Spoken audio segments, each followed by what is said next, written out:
எங்களின் உயிரோடும் உணர்வோடும் கலந்து வாழுகின்ற உறவுகள் அனைவருக்கும் அன்பு வணக்கம். வருகிற ஏப்ரல் 23 நடக்கவிருக்கிற தமிழ்நாடு சட்டமன்ற தேர்தலில் நாம் தமிழர் கட்சி எப்போதும் போல தனித்து என் மக்களிடமிருந்து மக்களுக்காக வந்த ஒரு மகத்தான பேர் இயக்கம் மக்களை மட்டுமே நம்பி களத்திலே நிற்கிறது. இங்கே மற்ற அரசியல் இயக்கங்கள் பல ஆண்டுகள் அதிகாரத்தை செலுத்தி நிறைய பணங்களை சேமித்து பதுக்கி ஒதுக்கி வைத்திருக்கிற இயக்கங்கள் மறுபடி அந்த பணத்தை முதலீடு செய்து அதிகாரத்தை தக்க வைக்க போராடும். ஒவ்வொரு தொகுதிக்கும் 30 கோடி 40 கோடி 25 கோடி என்று முதலீடு செய்து அந்த தொகுதிகளை வாங்க பார்க்கும்.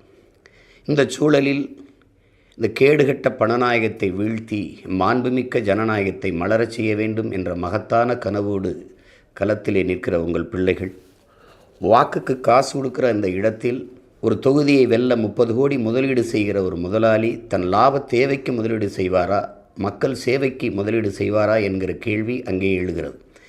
அப்போது வாக்குக்கு காசு கொடுக்குற அந்த இடத்தில்தான் ஊழல் லஞ்சத்திற்கான விதை ஊண்டப்படுகிறது என்பது உங்கள் பிள்ளைகள் எங்களின் அசைக்க முடியாத நம்பிக்கை, உண்மையும் கூட. அப்போது அந்த இடத்திலே சேவை செத்துப்போகிறது. இப்போது இதை மாற்ற வேண்டும் என்று ஒரு பெருங்கனவோடு தொடர்ந்து களத்திலே நின்று போராடி வருகிறோம் உங்கள் பிள்ளைகள். 30 கோடி முதலீடு செய்கிற ஒரு வேட்பாளருக்கு இடையில் போட்டியிடுகிற நாங்கள் அந்த வட்டி காசை கூட செலவு பண்ண முடியாத நிலையில் நின்று கொண்டிருக்கிறோம்.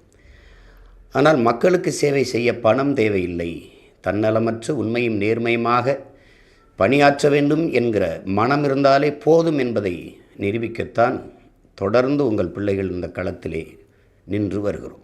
இம்முறையும் அதே கனவோடு நிற்கிறோம்.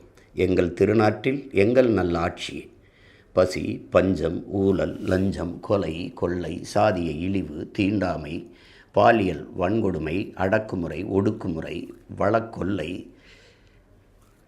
மத போதை, இது ஏதுமற்ற ஒரு புதிய ஒரு தேசம் செய்வோம், மக்கள் புரட்சியால் அதை உறுதி செய்வோம் என்ற முழக்கத்தோடு களத்திலே நிற்கிறோம். எப்போதும் போல எமது மக்கள் ஒவ்வொரு தேர்தலிலும் தங்களால் இயன்ற நிதியை கொடுத்து எங்களை வலிமைப்படுத்தி இருக்கிறீர்கள். இம்முறையும் மக்களிடமிருந்து மக்களுக்காக வந்த பிள்ளைகளுக்கு எங்கள் பெற்றோர்கள், எங்கள் உடன் பிறந்தவர்கள் இனமாகவும் பணமாகவும் வலிமையாகவும் வளமையாகவும் நீங்களே நின்றிருக்கிறீர்கள். இம்முறையும் நிற்பீர்கள் என்று உங்கள் பிள்ளைகள் அன்போடு கேட்கிறோம்.